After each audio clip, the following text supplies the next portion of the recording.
warahmatullahi wabarakatuh. Bismillahirrahmanirrahim. Alhamdulillahirabbil alamin. Wassalatu wassalamu ala nabiyyina wa habibina wa syafi'ina Muhammad bin Abdullah wa ala alihi wa ashabihi wa man tada bi hadihi wa sanna bi sunnatihi ila yaumiddin, amma ba'd. Kita sambung surah Shaf ayat yang ke-6, ayat yang ke-7. Qala Allah Subhanahu wa ta'ala, A'udzu billahi minasy syaithanir rajim. Bismillahirrahmanirrahim. Wa man azlamu mimman iftara 'ala Allahi al-kadhiba wa huwa yud'a ila al-islam. Wallahu la yahdil qaumal zalimin.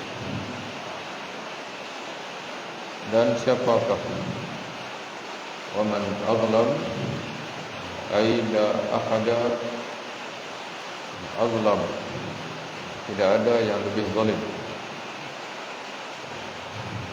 Walaupun di sini dibawa dengan istifham, pertanyaan, di mana Allah Subhanahu wa taala seolah-olah bertanya, wa man azlam, dan siapakah yang lebih zalim.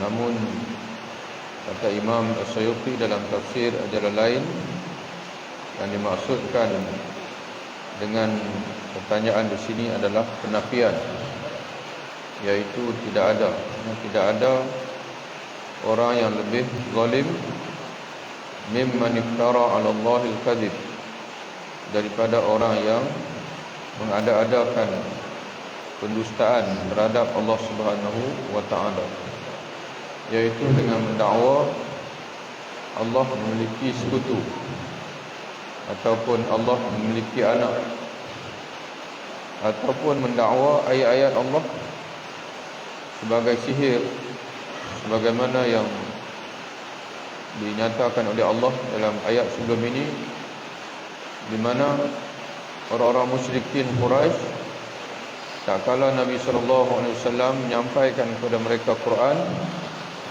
ayat-ayat Allah, mereka berkata, hadza sihrun mubin, ini adalah sihir yang nyata. Apa yang disampaikan oleh ataupun apa yang dibaca oleh Nabi Muhammad SAW itu bukan ayat daripada Allah, tetapi adalah sihir.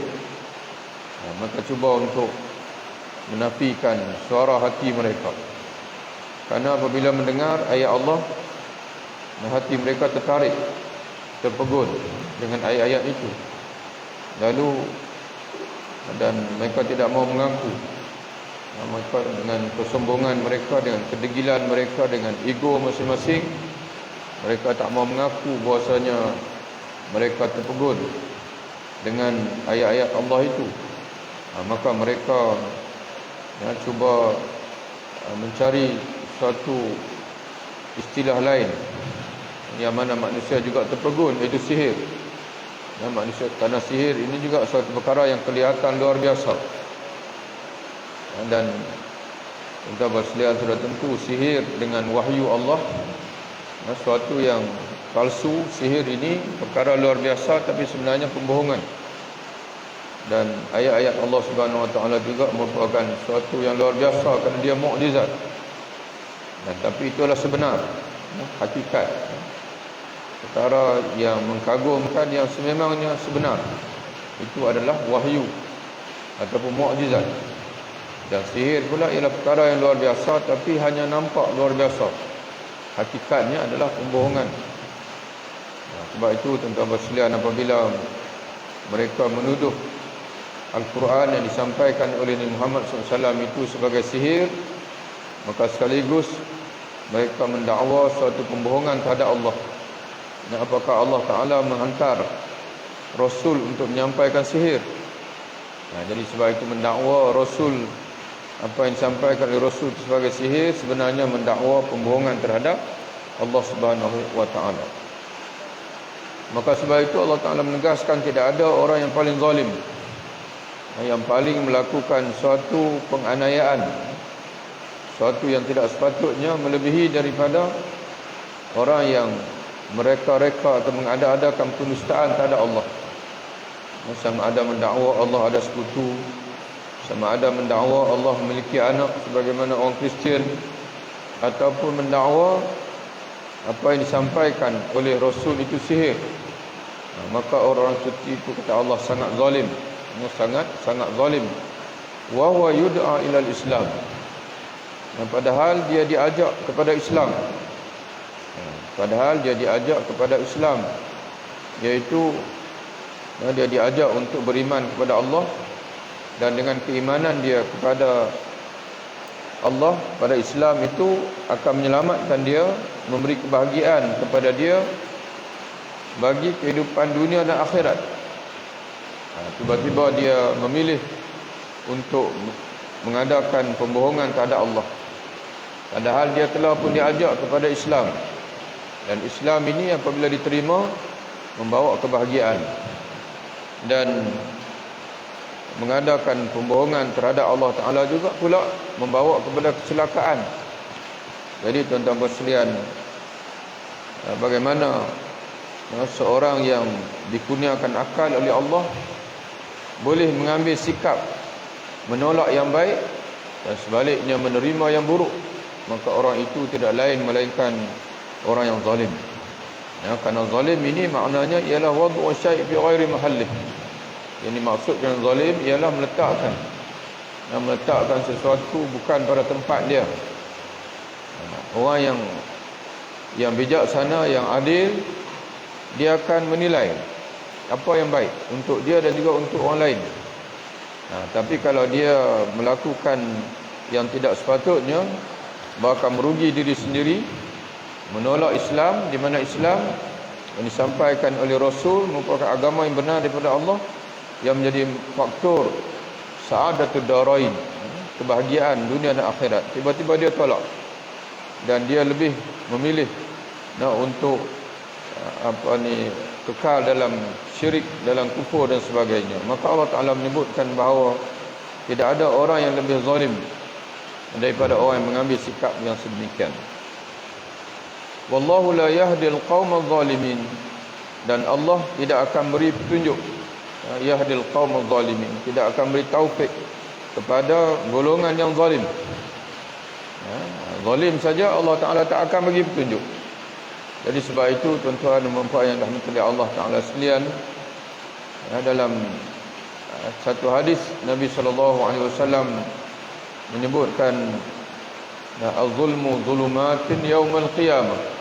Az-zulmu zulumatun yaumal qiyamah. Kezaliman adalah kegelapan pada hari kiamat. Kegelapan di sinonim dengan kezaliman ni adalah gelap. Keadilan pula cahaya. Keadilan adalah cahaya. Jadi sebab itu tuan-tuan dan puan yang dirahmati Allah Ta'ala sekalian, dalam Al-Quran Allah Ta'ala memerintahkan kita supaya kita berlaku adil sekalipun dengan musuh. Sekalipun dengan musuh tidak boleh berlaku zalim. Biarlah musuh melakukan kezaliman pada kita, tapi kita mesti bertindak dengan betul. Bagaimana Allah Ta'ala menyebutkan, la yajrimannakum syana'anu qaumin alla ta'dilu i'dilu wa aqrabu littaqwa. Janganlah perbalahan kamu dengan suatu kaum itu menyebabkan kamu tidak berlaku adil. I'dilu, berlaku adil lah kata Allah. Kerana keadilan itu lebih hampir kepada takwa. Jadi kalau dia fujur, kalau dia jahat, kita tak boleh jahat macam dia. Kita kena jadi orang baik. Jadi tuan-tuan sekalian, kita kena nilai apa yang berhak dia dapat. Kalau dia berhak ditentang, barulah kita lawan, kita tentang dia. Kalau berhak dia bunuh, kita bunuh. Tapi kalaulah dia berhujah, kita berhujah saja. Sebab itu tuan-tuan sekalian, kadang-kadang sikap zalim ini bukan saja terbawa-bawa dalam pertemuan kita dengan musuh, tapi juga kadang-kadang terbawa-bawa dalam pertemuan kita sesama kita orang Islam. Dengan semata-mata atas alasan nak menegakkan hujah, lalu kita melampau menggunakan istilah-istilah dan menyebabkan perbalahan, perpecahan, menyebabkan putus rahim dan sebagainya. Jadi sebab itu tuan-tuan sekalian, orang yang faham bahwasanya kita ini mesti bertindak mengikut sebagaimana perintah oleh Allah, maka sebab itu kita mesti menjaga tutur kata kita, mesti dalam pengertian yang umum tuan-tuan sekalian, iaitulah kita sentiasa berfikir bagaimana untuk bertindak dengan adil dan bertindak dengan betul tanpa terpengaruh dengan nafsu, iaitu emosi. Kemudian Allah Ta'ala lanjutkan lagi, begitulah sikap orang-orang kafir, orang musyrikin. Mereka sentiasa mentahmah bahwasanya apa disampaikan oleh Nabi SAW itu sebagai pembohongan, kepalsuan. Dan apa disampaikan oleh Rasulullah itu sebenarnya tak betul. Mereka bermacam-macam istilah. Pada zaman Nabi SAW ada ketikanya mereka sebut Nabi Muhammad itu adalah orang gila yang bercakap benda-benda yang tak dipahami oleh orang lain. Dan ada ketikanya mereka berkata Nabi Muhammad SAW itu menyampaikan kisah-kisah dongeng. Ada kalanya mereka menyatakan Nabi Muhammad itu pemecah belah masyarakat dan sebagainya. Jadi sebab itu Allah Ta'ala menyebutkan yuriduna liyutfi'u nurallahi biafwahihim.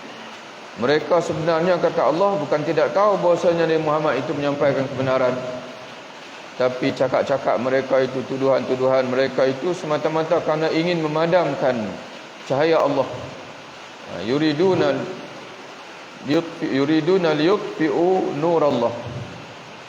Kata Imam As-Suyuti, maksud di sini ialah liyutfi'u ay li'an yutfi'u. Mereka sebenarnya ingin memadamkan cahaya Allah, nur Allah. Cahaya Allah di sini, kalau melihat kepada tafsir Jalalain, kata dia syar' Allah, syariat Allah.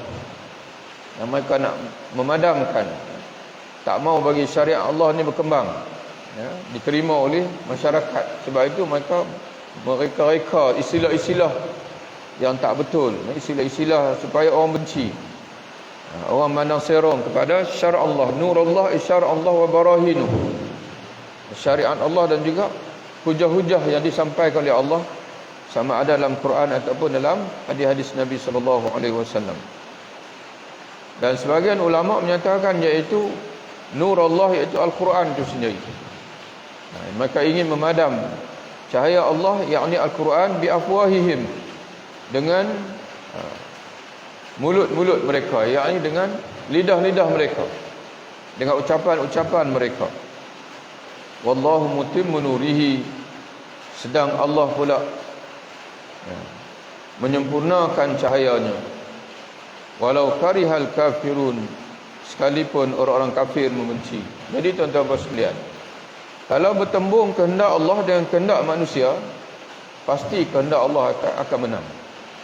Buatlah macam mana sekalipun, rekalah apa saja istilah supaya orang benci kepada agama Allah, kata Allah, wallahu mutimmu nurihi, Allah tetap akan menyempurnakan cahayanya. Allah akan tetap menyempurnakan cahayanya walau karihal kafirun, walaupun orang kafir membenci.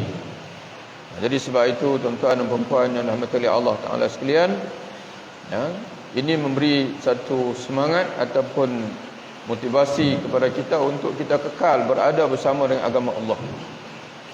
Karena Rasulullah SAW sendiri pun meramalkan dalam satu, bukan meramalkan, makna telah sejak 1400 tahun yang lalu, Rasulullah telah pun mengkhabarkan kepada kita. Perkhabaran Rasulullah yang berkait dengan masa depan ini dipanggil an-nubuat. Bukan ramalan. Ramalan ni entah tentu betul ke tak betul, tapi nubuat ini pasti akan berlaku. Cuma pada zaman Nabi belum berlaku, dan Nabi telah pun mengkhabarkan, kerana khabaran itu datang daripada Allah Subhanahu Wa Taala. Nabi menyebutkan sallallahu alaihi wasallam, bada'al islamu ghariban, Islam ini dia bermula dengan asing. Nah, asing ini sebagaimana di Mekah.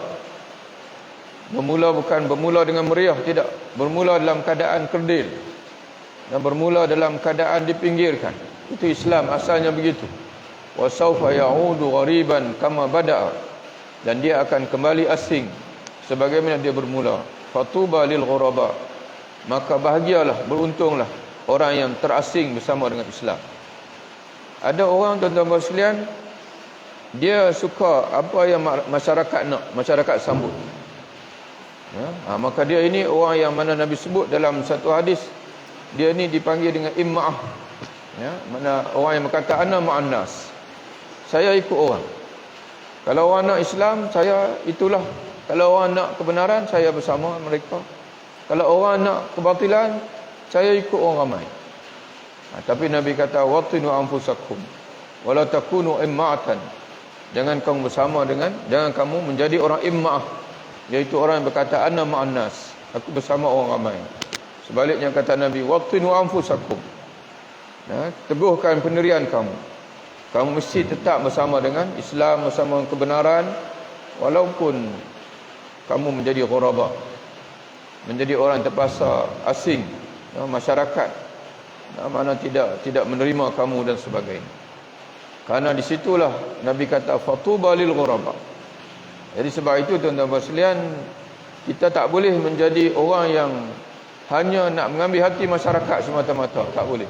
Nanti kita akan mengundang kemarahan Allah pada kita. Tuan-tuan bayangkanlah kalau orang masyarakat suka dekat kita, satu dunia memuja kita, tapi Allah Ta'ala tak suka dekat kita, agak-agak nanti kita masuk, mati nanti agak-agak boleh selamat ke tidak? Di sana orang tak ada dah. Di sana tak ada orang. Ataupun di akhirat nanti Allah Ta'ala tak panggil masyarakat kita untuk mengadili kita. Allah tak tanya masyarakat macam mana kamu pandang si fulan tu, tidak. Allah Ta'ala akan buka buku kita. Pendirian kita macam mana, akidah kita macam mana, ucapan kita macam mana, amalan kita macam mana. Dan hanya ada dua panduan saja, Quran dan hadis. Ini Al-Quran dan juga hadis Nabi. Itu saja disampaikan oleh Nabi SAW. Jadi sebab itu, tuan-tuan sekalian, kita melihat dalam sejarah Islam, ulama-ulama ini ada yang dimarahi, tidak disukai oleh masyarakat pada zaman dia. Bahkan kadang-kadang bawa sampai ke hari ini. Seolah-olah macam kita ini nak suruh ulama-ulama ini, mereka bercakap mengikut selera kita, supaya kita tak marah mereka.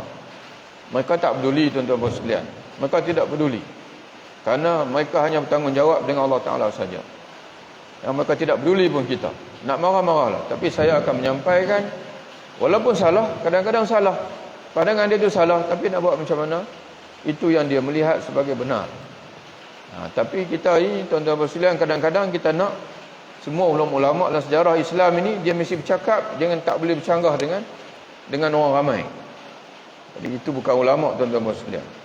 Dan Imam Al-Ghazali sendiri pun, banyak pada zaman dia sendiri pun dia menghadapi tomahan macam-macam, tuan-tuan sekalian, tapi dia tak peduli.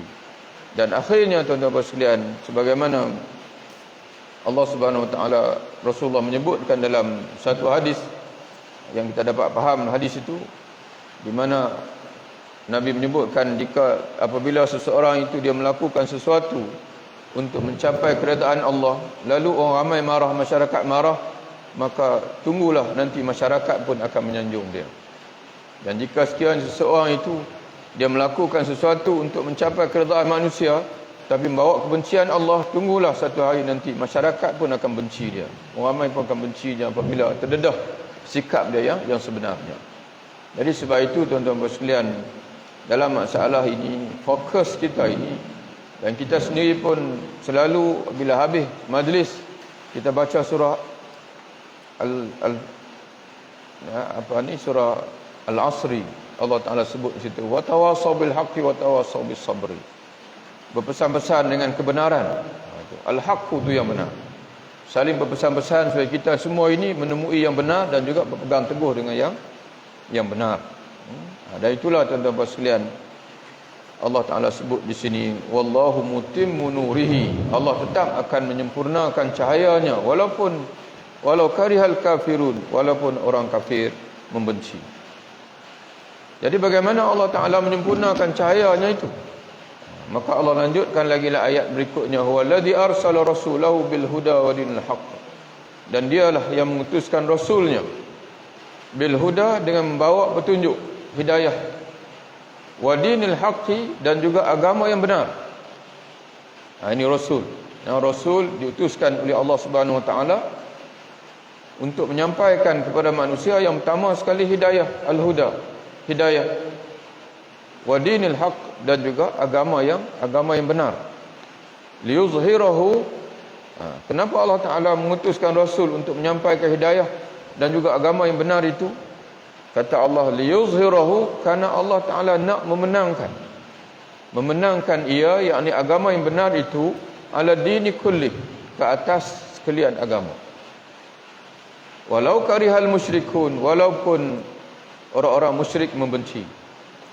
Jadi sebab itu tuan-tuan sekalian, bayangkanlah kalaulah kita ini tak mentingkan agama yang benar, dan Allah Ta'ala kata dia mengutuskan Rasul untuk menyampaikan hidayah dan agama yang benar, untuk dia memenangkan agama yang benar itu ke atas sekalian agama yang lain, dan kita pula tak mentingkan agama yang benar, kita pentingkan itu ialah apa yang orang ramai nak, sampai satu ketika nanti apabila zahir agama yang benar dan kita tak bersama agama yang benar, kita akan menjadi orang yang sangat kecewa.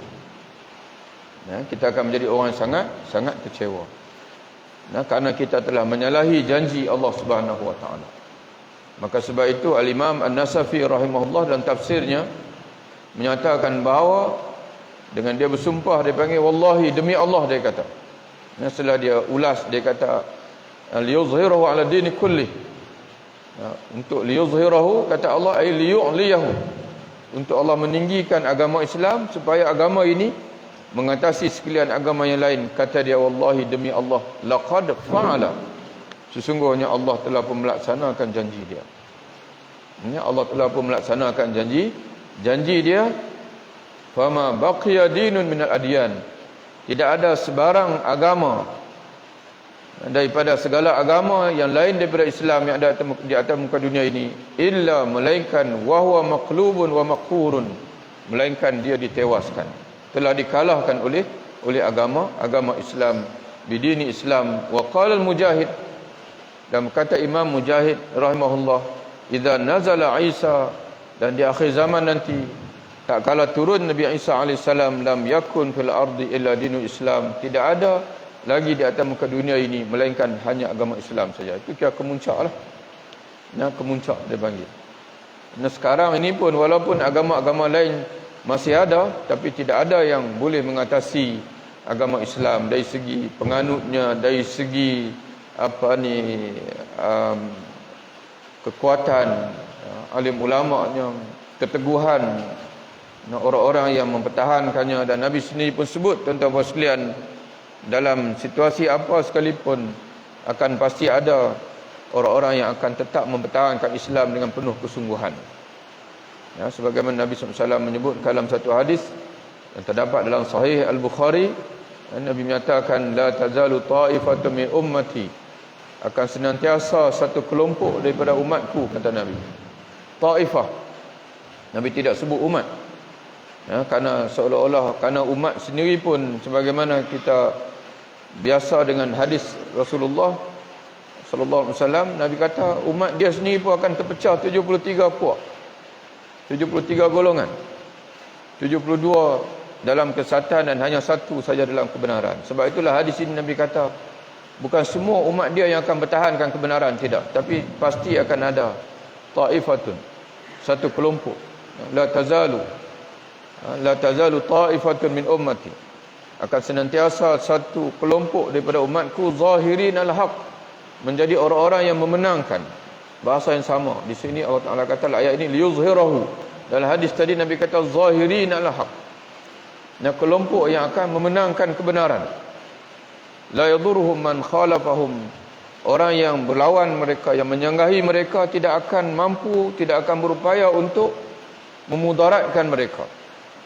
Wala man khadalahum, dan itu juga orang yang memulau mereka pun tak akan mampu untuk menghadapi mereka, karena mereka ni kuat, teguh hatta taqumas saah. Kelompok ini, taifah ini, jamaah ini akan kekal sampai hari kiamat. Ya, sampai hari kiamat. Jadi sebab itu tuan-tuan sekalian, sekarang ni kita kena tanya, kita ini bersama dengan kelompok ini ataupun tidak? Ya, kena tanya, masing-masing kita kena tanya. Kita ini bersama atau tidak dengan kelompok yang taifatun zahirin al-haq. Kelompok yang mana yang pegang teguh untuk memenangkan, untuk mempertahankan kebenaran. Ataupun kita ni kelompok macam mana yang sebut tadi ni, ana ma'annas, aku ikut orang ramai. Orang ramai nak macam tu, aku macam tu. Kalau orang ramai dah nak iskokong Islam, Islam lah. Tapi kalau orang ramai tak setuju, aku ikut orang ramai. Itu bukan ta'ifatun mansurah. Jadi sebab itu tuan-tuan sekalian, kita mesti bersama dengan Islam, mesti bersama dengan cahaya Allah Subhanahu wa taala. Ya ayyuhallazina amanu, wahai orang-orang beriman, kata Allah, hal adullukum, maukah aku tunjukkan kepada kamu, ala tijaratin, suatu perniagaan, tunjikum, yang dapat menyelamatkan kamu, min adzabin alim, dari azab yang pedih. Azim, alim, mu'lim. Azab yang menyakitkan. Jadi Allah Ta'ala tanya kita, wahai orang beriman, mau ke tidak aku nak tunjukkan kepada kamu suatu perniagaan yang kalau kamu sambut perniagaan ini, kamu melaksanakan dia, tunjikum min azabin alim, akan menyelamatkan kamu daripada azab yang pedih, yakni azab neraka di akhirat nanti. Para sahabat, tuan-tuan sekalian, bila Allah Ta'ala sebut begini, maka jawab, mau ya Allah, kami mau, ceritakanlah. Maka Allah Ta'ala pun menyampaikan, tu'minuna billahi wa rasulih. Ini perniagaan, tuan-tuan sekalian. Ini pertukaran. Maknanya kita kena buat sesuatu untuk dapat sesuatu. Kalau tak nak, tak apa, tak payah. Kerana perniagaan. Allah Ta'ala sendiri pun tanya, siapa mau? Siapa mau, Allah Ta'ala offer. Kalau tak mau pun tak apa, tak ada masalah. Tu'minuna billahi wa rasulih. Itu yang pertama sekali, kamu beriman dengan Allah dan juga Rasulnya.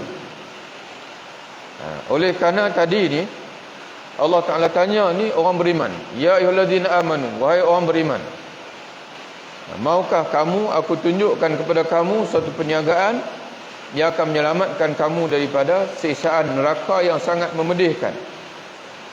Tiba-tiba Allah Ta'ala cerita perniagaan itu ialah kamu beriman dengan Allah dan Rasul. Maka Imam As-Suyuti mentafsirkan dalam Jalalain, kata dia, tadumu alal iman. Maksud di sini ialah kamu kekal beriman. Kerana dah beriman dah. Jadi maksudnya kamu kekal beriman kepada Allah dan Rasul. Itu satu. Jangan sekali-kali kamu lari daripada iman, murtad daripada agama, meninggalkan iman kepada Allah. Walaupun apa saja cabaran yang menimpa kamu, kekal beriman kepada Allah dan Rasul. Itu yang pertama. Yang kedua, wa tujahiduna fi sabilillah, kamu berjihad di jalan Allah, bi amwalikum wa anfusikum, dengan harta benda kamu dan juga jiwa raga kamu. Zalikum khairul lakum, yang demikian itu, yakni kekal beriman kepada Allah dan berjihad dengan harta dan jiwa kamu itu, khairul lakum, lebih baik bagi kamu. Yang lebih baik daripada bagi kamu, daripada dunia, daripada diri kamu sendiri, daripada harta kamu itu yang kamu nak simpan, lebih baik dengan iman dan juga jihad itu. In kuntum ta'lamun, jika kamu mengetahui betapa besarnya pahala, betapa bernilainya apa yang Allah Ta'ala ingin berikan kepada kamu di sebalik pengorbanan yang kamu berikan itu. Apa dia, tuan-tuan sekalian, yang Allah Ta'ala nak bagi pada kita ni? Kerana setiap perniagaan mesti ada pertukaran. Allah Ta'ala suruh kita berikan, dia panggil jiwa raga kita, harta kita, pengorbanan kita untuk terus beriman pada Allah. Kita Allah Ta'ala minta yang itu. Dan Allah Ta'ala kata, yaghfir lakum, nescaya Allah akan mengampunkan kamu. Itu yang pertama sekali. Yaghfir lakum dzunubakum, dosa-dosa kamu. Banyak mana sekalipun dosa-dosa kamu, Allah Ta'ala akan ampunkan. Wa yudkhilkum, dan Allah akan masukkan kamu jannatin, ke dalam surga. Jannatin, dalam taman-taman surga. Min tahtihal anhar, yang mengalir di bawahnya sungai-sungai. Ya, taman-taman surga yang mengalir di bawahnya sungai-sungai. Wa masakin thayyibatan, dan Allah akan berikan kepada kamu tempat-tempat tinggal yang baik. Dalam surga itu Allah Ta'ala akan berikan kamu tempat tinggal yang baik. Ya, karena kamu sudi mengorbankan harta kamu dan mengorbankan kemewahan kamu di atas muka dunia ini. Bahkan tuan-tuan sekalian, ada yang sanggup mati. Bila dia sanggup mati ni, maknanya dia melupai dunia dia. Maka Allah Ta'ala ganti wa masakin thayyibatan fi jannati adnin. Rumah yang dia sanggup tinggalkan, untuk hadir medan perang, dia kena tinggalkan keselesaan dia, rumah dia tinggalkan, kereta dia tinggalkan, anak-anak isteri dia pun dia tinggalkan. Maka Allah Ta'ala gantikan dengan masakin thayyibatan fil jannati adnin, tempat-tempat tinggal yang baik, yang lebih baik di dalam surga-surga adnin mana iqamatin, surga tempat tinggal yang kekal abadi. Itu mana adnin. Zalikal fawzul azim, yang demikian itu kata Allah merupakan keberuntungan yang besar. Dapat masuk surga ini Allah Ta'ala sebut al-fawzul azim. Itulah kejayaan yang agung, dan kejayaan yang agung, yang tidak disebut di dunia ini. Karena di dunia ini tuan-tuan sekalian, kalau kita tak ajar anak-anak kita Quran, dia tak bertemu dengan al-fawzul azim, kejayaan yang agung. Hanya muncul dalam kepalanya itu kejayaan duniawi. Kalau dia excellent dalam pelajaran, takat dia panggil ijazah lah, ijazah master PhD. Kalau dia melihat pekerjaan, setakat dia target lah gaji berapa. Tapi kalau dia rajin baca Quran dan dia faham Quran, Allah Ta'ala selalu ulang dalam Quran al-fawzul azim. Itulah kejayaan yang agung, iaitu syurga. Dan syurga ni tuan-tuan sekalian, dunia ini, apa saja kejayaan di dunia pasti kita terpaksa lepaskan. Sebut saja apa saja. Sebut saja tuan-tuan sekalian, tuan-tuan berjaya sembuh penyakit, untuk hari ni lah. Nanti selepas ini dia main lah penyakit lain, dan akhirnya mati. Tuan-tuan berjaya untuk bina rumah, banglo contohnya tuan-tuan sekalian, sampai seketika banglo itu terpaksa kita tinggalkan. Apa saja, sebut saja kejayaan apa pun tuan-tuan sekalian, pasti kita akan tinggalkan. Tapi tuan-tuan sekalian, apabila kita menjejak kaki dalam surga, melepasi pintu surga, kita tak akan tinggalkan. Khalidina fiha, orang yang masuk surga ini, dia akan kekal dalam surga untuk selama-lamanya. Dan tuan-tuan sekalian, hanya dengan masuk surga saja kita boleh mencapai satu nikmat yang tidak akan boleh kita kecapi tempat lain, iaitu ru'yatullah, melihat Allah Ta'ala, melihat Allah Subhanahu Wa Ta'ala. Jadi kita balik tuan-tuan sekalian, kita renung sendiri, tiap-tiap orang dia renung, nak tak tengok Allah Ta'ala, nak tak tengok Allah Ta'ala. Kalau jawapan kita, hati kita kata nak, tak dapat tuan-tuan sekalian, melainkan kena masuk surga. Hanya dalam surga saja Allah Ta'ala janji bahasanya hamba-hamba dia ini akan melihat dia dalam surga nanti. Wujuh yawma idzin nadhirah ila rabbiha nadhiratun, dalam surah Al-Qiyamah. Wa ukhra tuhibbunaha, dan ada satu lagi nikmat kata Allah. Wa ukhra ay wa ni'matun ukhra, dan ada nikmat yang lain, tuhibbunaha, yang kamu juga sukai. Bukan saja nikmat di akhirat, memang Allah Ta'ala tahu bahwasanya setiap orang yang berjuang, dia nak juga, nak melihat juga kejayaan di atas muka dunia ini, iaitu kata Allah, nasrun minallah, pertolongan daripada Allah, wa fathun qarib, dan juga kemenangan yang dekat waktunya, iaitu pembukaan Mekah. yang itu pun Allah Ta'ala akan bagi. Wa basyiril mu'minin, wahai Muhammad, yang itu pun Allah Ta'ala akan beri. Sampaikanlah wahai Muhammad kabar gembira kepada orang beriman, bahwasanya mereka akan menang. Dalam sikit masa lagi mereka akan diberi kemenangan oleh Allah Subhanahu wa Ta'ala. Ya ayyuhalladzina amanu, wahai orang-orang beriman, kunu ansarallah, jadilah kamu penolong-penolong agama Allah. Ini Allah Ta'ala tutup surah Saf ini. Malam ni insya-Allah tuan-tuan kita akan khatam surah Saf ini. Habis, selesai. Itulah Quran tuan-tuan sekalian. Kalau kita ini Quran ni kalau baca saja, habislah. Kalau kita tadabbur saja, insya-Allah habis. Tapi kalau tak mula baca, tak habis. Sebab tu bila tuan-tuan teringat nak baca Quran, baca. Insya-Allah akan khatam. Tapi kalau teringat tak baca, teringat tak baca, tak khatam sampai bila lah. Begitu kebaikan, semua kebaikan begitu. Bila Allah Ta'ala gerak hati kita, buat, kata-kata sekalian. Ada setengah kita ni, bila Allah Ta'ala gerak hati, bagi ilham, sama ada malaikat ke, daripada hati kita sendiri ke, bersuara pada kita. Lama tak sembahyang duha, kemudian tuan-tuan tak bangkit sembahyang duha, tak tahulah bila pula nak main tu suara tu. Kadang-kadang tersedak tengah malam, hati kita berkata, ni pukul 4 ni terbangun ni, terdetik tahajud.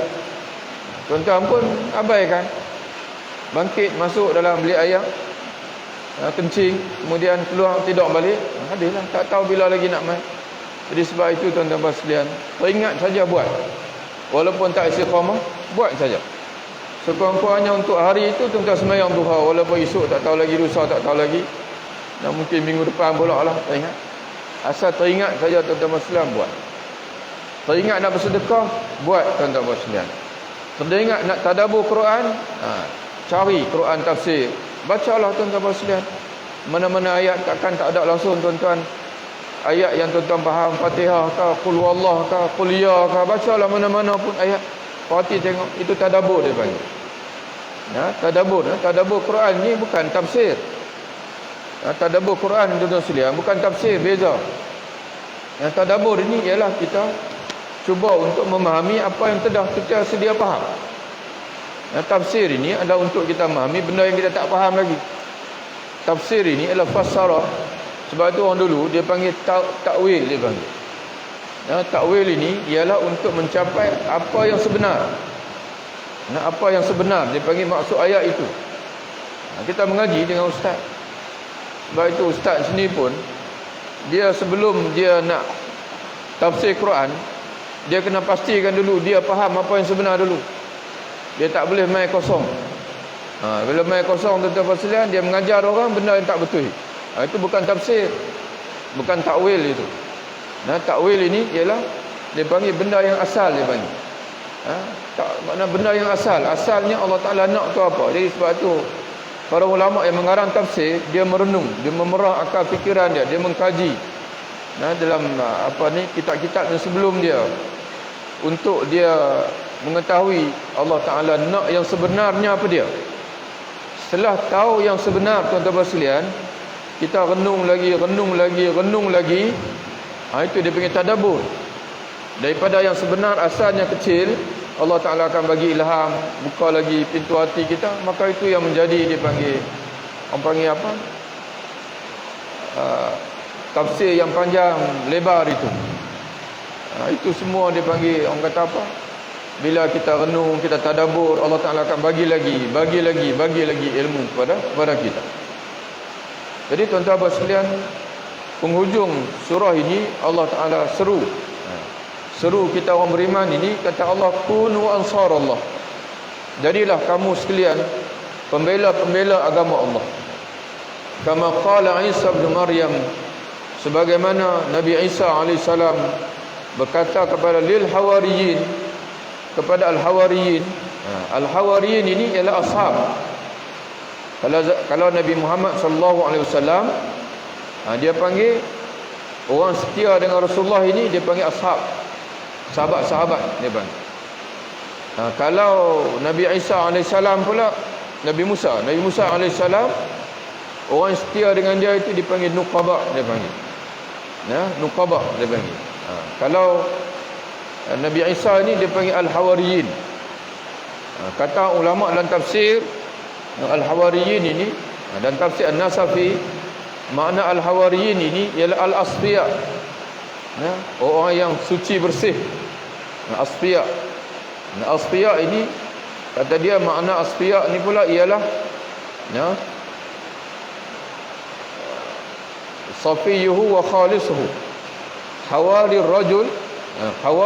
ar-rajul iaitu safiyuhu wa khalisuhu. Mana orang yang tulus dengan seseorang, orang yang ikhlas dengan seseorang, itu makna hawari. Mana orang yang ikhlas dengan Nabi Isa alaihissalam. Ada berapa orang mereka tunaskan? 12 orang.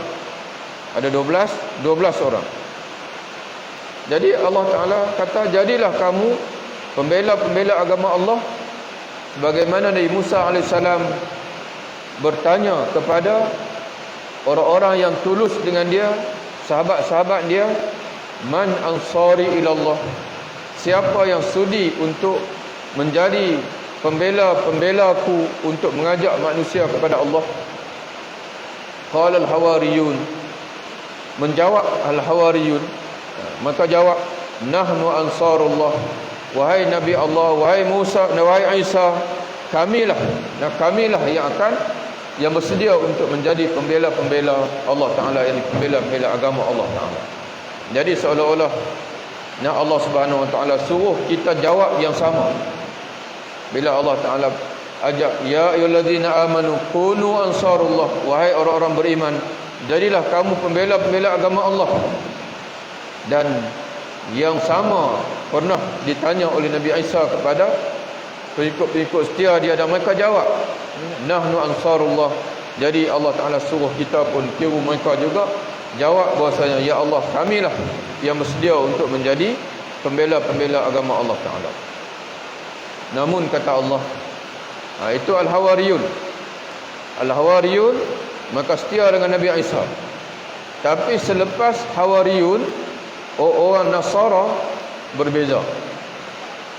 Separuh, kata Allah, fa'amana ta'ifatun Bani Israel, di kalangan Bani Israel hanya separuh saja yang beriman dengan Nabi Isa alaihissalam, wa kafara ta'ifah, dan separuh lagi kufur kepada Nabi Isa alaihissalam. Jadi Nabi Muhammad pun sama juga. Umat Nabi Muhammad pun menghadapi yang sama juga. Pada ketika sahabat, mereka macam al-hawariyun, semuanya setia bersama dengan Rasulullah. Tapi bila selepas zaman sahabat, kata Allah, dia, kalau orang Kristian, separuh saja yang beriman dengan Nabi Isa alaihissalam, separuh lagi kafar, kata Allah, kufur. Dan Nabi Muhammad SAW pun sama juga, berlaku yang sama. Jadi sebab itu tuan-tuan sekalian, kita ulang balik hadis yang kita baca minggu lepas. Apa yang Nabi dah bagi tahu. Ketika di mahsyar, kata Nabi, aku akan sampai dulu, aku yang mula-mula sampai di mahsyar, dan aku akan menunggu kamu di al-haud, di telaga. Dan setiap umatku yang hadir, aku panggil, datang, mai minum. Tapi kata Nabi SAW, ada di sekelompok di kalangan kamu, apabila dia nak datang, dia diusir oleh malaikat. Lalu aku berkata kepada malaikat, kenapa usir mereka umatku? Lalu malaikat berkata, ya Muhammad sallallahu alaihi wasallam, kamu tidak tahu apa yang telah berlaku selepas kematian kamu. Kamu tak tahu apa yang dah berlaku selepas kematian kamu. Jadi Rasulullah ni dia ingat kalau semua umat dia itu semua beriman elok dengan dia, semua setia. Tapi rupa-rupanya ada yang sudah tidak setia. Jadi sebab itu tuan-tuan sekalian, hatta untuk kita minum daripada tangan Rasulullah sendiri akan tuang bagi minum dekat kita. Kita hanya boleh minum kalau kita setia. Kalau kita tidak setia lagi kepada Rasulullah SAW, tidak mendukung syariat yang Nabi tinggalkan, kita tak akan boleh minum di akhirat nanti. Kita tak akan dihalau oleh malaikat. Maka Allah Ta'ala tutup di hujung Bila ada separuh beriman dan separuh kufur, maka Allah Ta'ala beri janjinya, kata Allah, fa'ayyadna alladhina amanu ala aduwihim, kami akan teguhkan, ya, kami akan beri kekuatan kepada orang yang beriman, ala aduwihim, untuk mereka berdepan dengan musuh mereka, fa'asbahu zahirin, sehingga akhirnya mereka akan muncul menjadi orang yang menang. Jadi sebab itu tuan-tuan sekalian, berapa kali dah Allah Ta'ala sebut bahwasanya dia akan orang, mula-mula Allah Ta'ala sebut tadi, orang kafir mereka berusaha untuk memadamkan cahaya Allah dengan mulut mereka, dengan ucapan mereka, dengan dakwah mereka, dengan da'iyah mereka. Kata Allah, wallahu mutimmu nurihi, Allah pasti akan menyempurnakan cahaya dia. Itu satu. Kemudian Allah Ta'ala sebut pula Allah mengutuskan Rasul membawa hidayah dan juga agama yang benar, kerana dia ingin memenangkan agama dia. Itu dua. Dan yang ketiga, kata Allah, tak kala umat Nabi sendiri berpecah dua, sebahagian beriman, sebahagian kafir, kata Allah, fa'ayyadna alladhina amanu, kami akan kuatkan, kami akan teguhkan yang beriman ketika mereka menghadapi musuh mereka, fa'asbahu zahirin, sehingganya akhirnya yang beriman itu akan menjadi zahirin, orang yang mencapai kejayaan ataupun kemenangan. Jadi tuan-tuan sekalian, demikianlah kita menyelesaikan tadabbur kita daripada surah As-Saff ini, dan insya-Allah selepas ini mungkin kita tengok surah yang lain pula yang hampir sama, yang masih lagi tajuknya berkait dengan jihad, insya-Allah. Mudah-mudahan kita sentiasa bersemangat untuk bersama dengan at-taifah dan kelompok dan jamaah yang dijanjikan kemenangan oleh Allah Subhanahu wa taala. Wabillahi taufiq. Assalamualaikum warahmatullahi wabarakatuh.